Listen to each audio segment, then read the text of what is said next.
The saloon buzzed with the foul scent of whiskey, sweat, and tobacco smoke, a suffocating stew that clung to the walls and seeped into every breath. The piano player, a gaunt man with broken teeth, pounded out a tune that was more rhythm than melody, his fingers stiff and angry like the men who gathered around him. The Double Star Saloon in Dust Creek wasn't known for decency, and tonight it had scraped the bottom of its soul.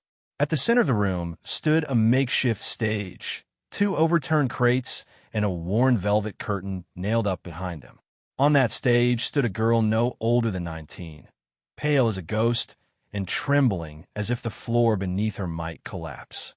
Her name, as the barkeep had slurred over the din, was Clara Mae Delaney. The rest of her story had come out in snatches. An orphan, father lost in a mining cave-in, mother taken by fever, and debts passed to her like a curse. With no one left to claim her, the town had claimed her instead. Some man named Teller McGrady, a gambler with a slick voice and greedy fingers, had seen her as a prize for profit. He dressed her in a white lace gown, clean but mocking, and told the men she was a virgin, untouched, and ready to be someone's bride for the right price. The words burned as he said them, but the crowd only laughed and whistled, slapping coins into their palms. Clara Mae stood silent, eyes darting from face to face, cheeks flushed not with shame but terror, fists clenched behind her back like she was holding on to some invisible edge. No one asked her what she wanted. No one offered her a choice. The saloon men, ranch hands, merchants, drifters, and even the town clerk all watched her like a side of beef at a butcher's stall. She felt her skin crawl under their stares. Her lips quivered, but she had trained herself not to cry. She'd done enough of that in the dark corners of her tiny room above the mercantile, when the notice came that she was now property until her late father's unpaid debts were satisfied. Teller claimed it was legal, and the sheriff's signature, one with a bottle and a handful of coins, said the same. But legal never meant right. And then the door swung open. It cracked like a whip, and a gust of cold wind burst into the warmth of the room, scattering sawdust and lifting the corners of cards and cash. The piano player missed a note. The crowd turned, eyes narrowing toward the silhouette that filled the doorway. The newcomer didn't speak. He didn't need to. The room quieted like someone had dropped a nail into a coffin, and every head turned to see who dared interrupt the filthy proceedings. He was tall, broad-shouldered, and wrapped in a duster coat the color of ash, under the brim of a wide hat. His face was weathered, carved by sun and grief. He carried the weight of a man who'd buried too many things. Hopes, a wife, perhaps even himself.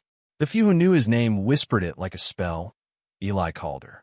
Once a respected rancher, once married to the beloved Maybelle Calder, he had disappeared after her death 5 years ago. Rumor said he'd gone up into the hills and lived alone with the ghosts of his past, nursing a bottle and a broken heart. No one expected him to come down from the mountains, least of all into the saloon. Yet here he was, boots heavy with purpose, eyes locked on the girl as if no one else in the room existed. Teller McGrady stepped forward, quick to regain control, his grin greasy. "Evening, Mr. Calder. Didn't know you were back in town. Care to place a bid?" His voice oozed false charm, but there was a tremble under it. Calder didn't answer. He stepped closer to the stage, and Clara Mae's breath hitched. She didn't know this man, but in the stillness between his steps, something shifted. For the first time all night, she felt seen. Not like an object, not like a prize, but like a person. "She ain't for you, Eli." McGrady tried again, this time with more edge. "Unless you come into some coin you've been keeping under them rocks." Laughter snorted out from the crowd, though it was nervous now. Calder was no outlaw, but his silence had always been dangerous. He looked up at Clara Mae, and she met his eyes. Blue-gray, stormy, full of something she couldn't name. Not pity, not lust, something older, something solid. Then he spoke. "This ain't right." The words fell like stone in water. "She's not livestock." The crowd stirred, unease rippling through the haze. McGrady narrowed his eyes. "Now hold on. This here's legal. Sheriff signed off, said it was a debt matter." Calder's jaw flexed. "Don't care what he signed. This ain't how people treat people. His voice wasn't loud, but it carried. Clara Mae swayed, the fear in her chest shifting into confusion. Was this real? Was someone actually defending her? McGrady tried to laugh again, but no one joined him this time. Well now, unless you're off errand to pay off her debt and take her hand yourself, I suggest you get back to whatever cave you crawled out of.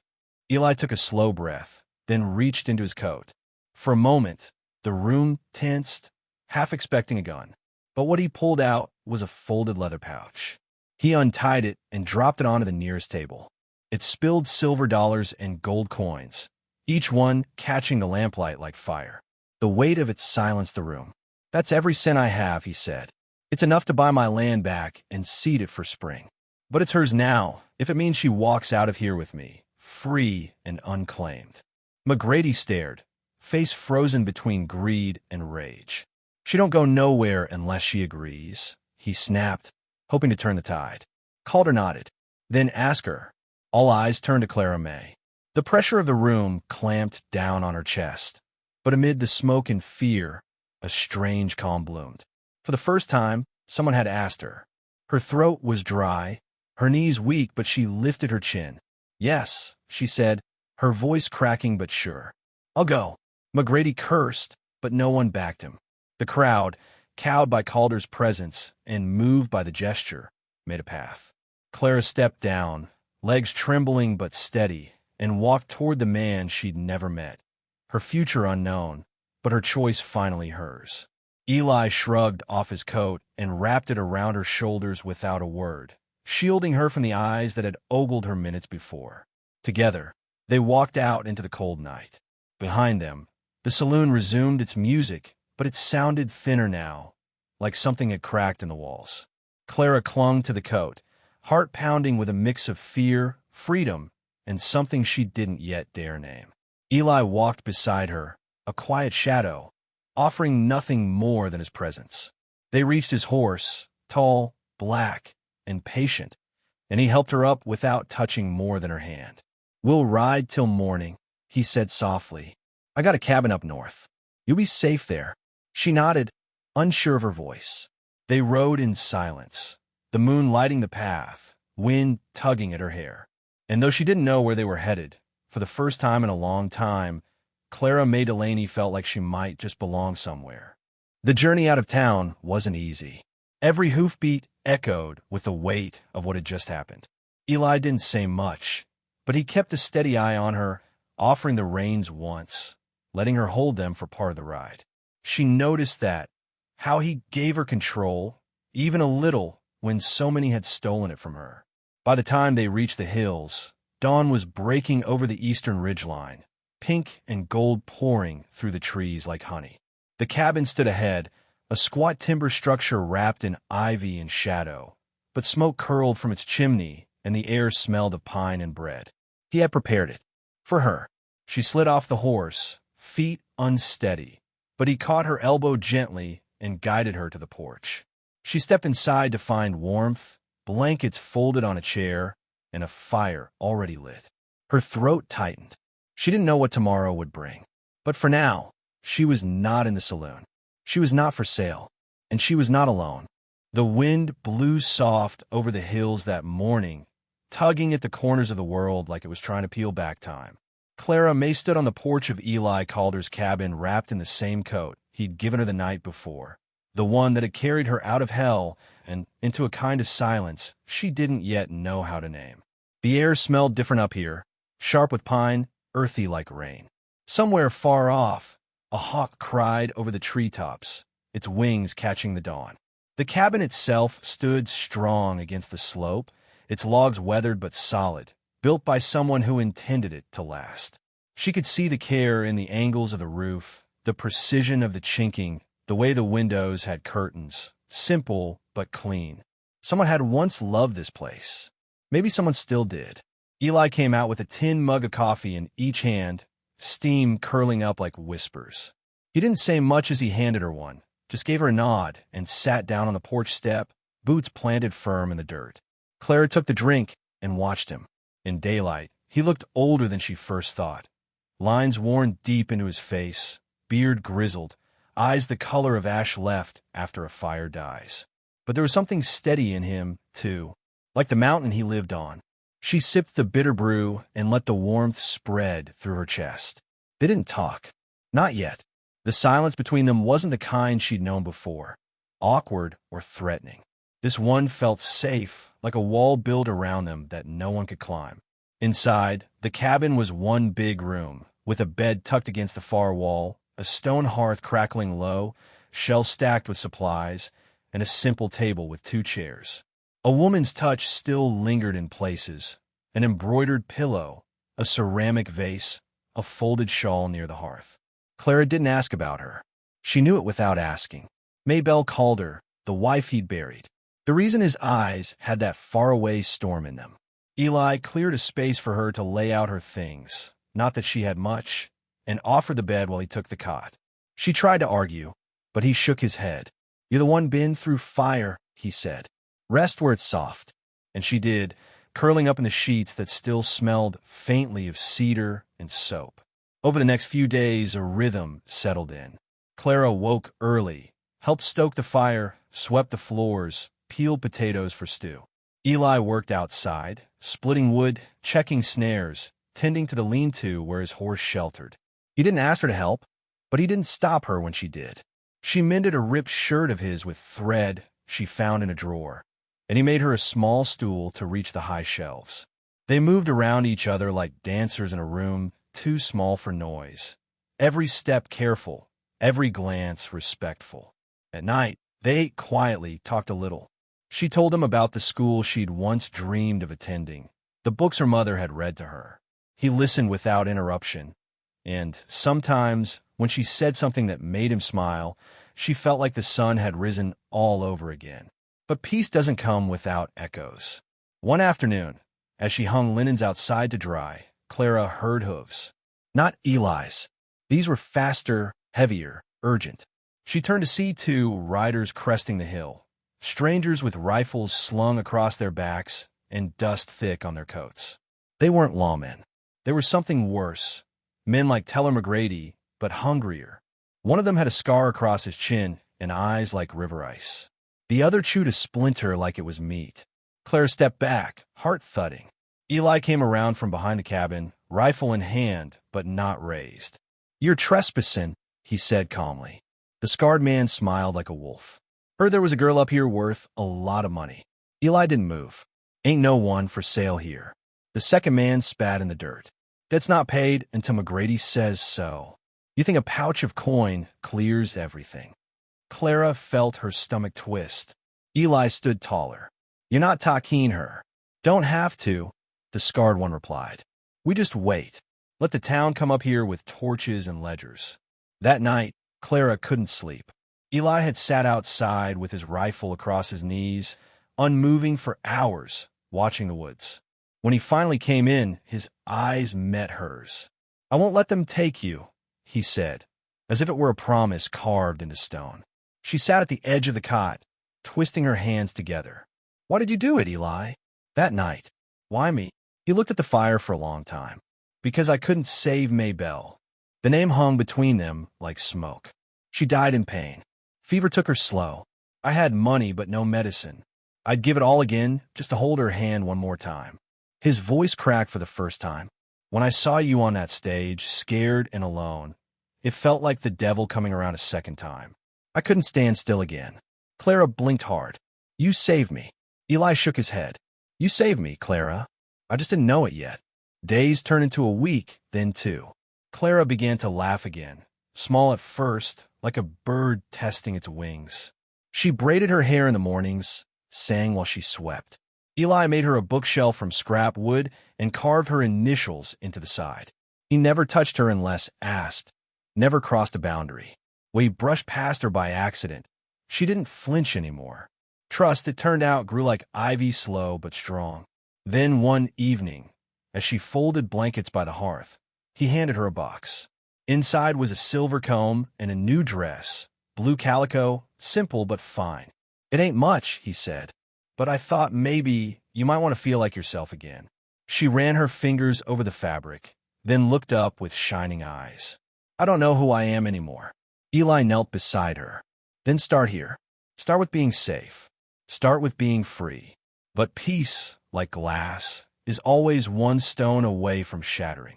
3 nights later, they woke to firelight outside the cabin. Flames licking the base of the woodshed. Shouts. Lanterns swinging. A half-dozen men, led by none other than Teller McGrady himself. He stood in the center of the yard like he owned the mountain. "Come out, Calder," he shouted. "You stole from me." Eli stepped outside, rifle raised. Clara stood behind the door, heart thundering. "She ain't yours to steal," Eli barked back. "I bought her out fair." "You bought time," Teller snarled. "That contract still stands. Her body belongs to me until I say otherwise." Eli fired a warning shot into the air. The men flinched. "Come any closer," he growled, "and I'll make sure none of you walk back to town." McGrady grinned. "You really think she's worth dying for?" Then Clara stepped out. Her hands were shaking, but her voice rang clear. "He's not the one dying tonight, Teller. You are. You just don't know it yet." Her eyes blazed, not with fear, but fury. Pin up, years deep, born of grief and violation. "You sold me like a sack of grain. You paraded me, shamed me, and still I survived. You don't get to win now." She held up the ledger, the original debt record, burned at the edges but still legible. "I found it, and I found the law book Eli kept. You forged my father's signature." The crowd murmured. McGrady's smugness cracked. "She's lying," he barked. But one of the townsmen, who'd ridden up behind the others, grabbed the ledger and read aloud. Silence followed. The signatures didn't match. Eli's backup, an old friend and former deputy named Harlan, stepped forward. "This ain't legal. Never was." He looked at Clara. "You're free." Teller lunged, but Eli was faster. He tackled him to the ground and knocked the wind out of him with a single punch. Blood spilled onto the snow. The rest of the men scattered, the spell broken. McGrady moaned on the ground, broken and powerless. Clara stood above him, breath heaving, and said, "You lost the day I walked off that stage." Later, after the fire was stamped out and the night quieted again, Clara and Eli sat on the porch, wrapped in the same coat that had started it all. She rested her head on his shoulder, and he placed his hand gently over hers. "You know," she whispered, "I think I'm ready to stop running." Eli turned to her, eyes soft. "Then maybe we make something here, together." And she nodded, tears shining in her eyes. The cabin felt different after the fire died down, after Teller McGrady's shadow had been dragged from their world like a rotted tree uprooted by storm. For the first time, the silence didn't ache, it exhaled. Clara stood barefoot on the porch the morning after, her hands curled around a steaming mug of tea, eyes fixed on the horizon. The sky was lavender and silver, and the wind that had once cut now brushed gentle across her face. She felt it in her bones. Something had shifted. Inside the cabin, Eli slept deeper than she'd ever seen him, sprawled across the cot, rifle laid beside the hearth now, instead of across his lap. The fear had gone quiet. But in the absence of danger, a different kind of uncertainty had settled into Clara's chest, one made not of terror, but of choice. What now? By midday, the news had reached the town. Teller McGrady's scheme was exposed, the forged debts laid bare, and the reputation he had built through cruelty, power, and fear crumbled like brittle parchment. The men who had followed him slunk off like jackals in daylight. Some offered apologies. Others just disappeared. Clara and Eli returned to town, not as fugitives or exiles, but as something else entirely, a symbol of justice long denied. Harlan, the former deputy, took up temporary post as acting sheriff. He gave Clara the burnt ledger back with a nod. "Keep it," he said. "Proof you're owed more than folks ever gave you." She folded it carefully and tucked it into her satchel. At the general store, people stared, not with shame or scorn this time, but with uncertainty. The women, once cold or complicit, offered tentative nods. An old ranch wife even slipped a parcel of ribbon into Clara's hands with shy smile. But it was the children who broke the ice. 2 little girls ran up to her outside the store, hands full of wildflowers. "Are you the girl who stood up to the men with the fire?" one of them asked breathlessly. Clara knelt to take the flowers. I guess I am. The other girl reached out and touched the hem of her dress like she was touching the fabric of a fairy tale.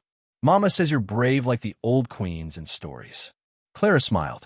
Maybe I'm just tired of being scared. It wasn't heroism. It was weariness transformed. As they loaded the wagon with flour and coffee and nails, Eli glanced at her. You all right? She nodded. I don't feel small anymore.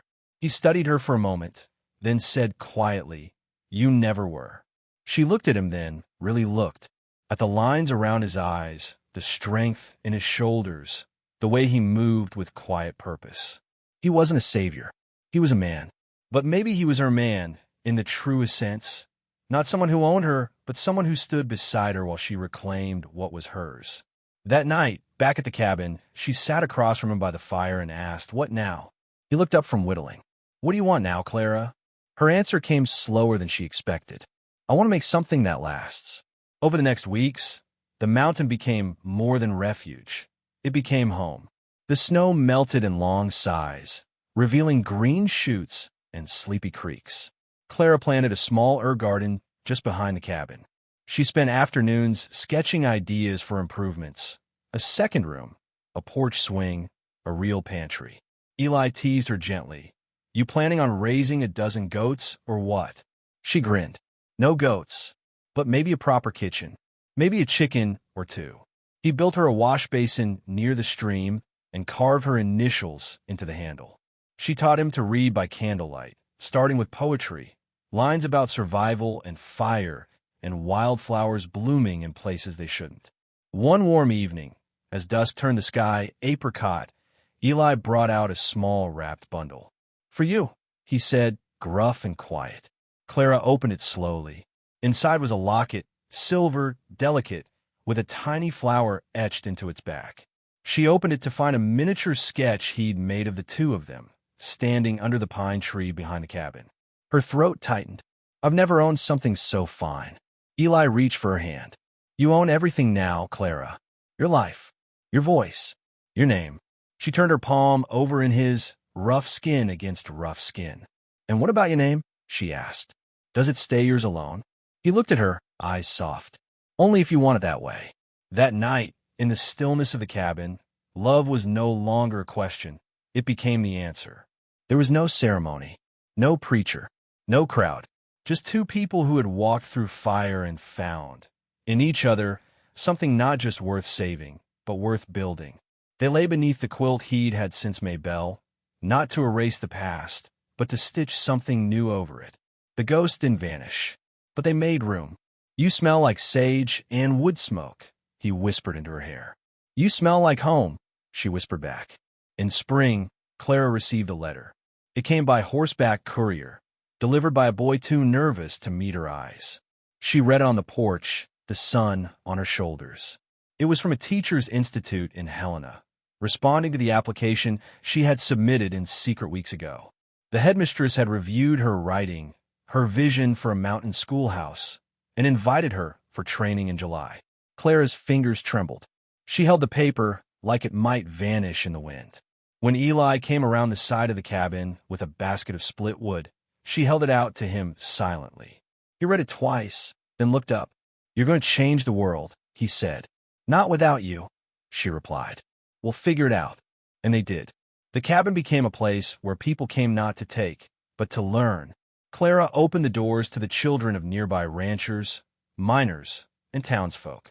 She taught reading, math, history, but she also taught something more dangerous, the idea that women were more than property, that girls were not burdens, that men could lead with kindness instead of fear. Eli built desks from pine planks and benches with backrests. He taught the boys how to carve, how to fish, how to treat others with decency. Together, they built more than a home. They built a haven. Years passed. The saloon where Clara had once stood trembling in a white dress was boarded up, the paint peeled by time and disuse. No one spoke Teller McGrady's name anymore. His legacy was buried under the roots of progress.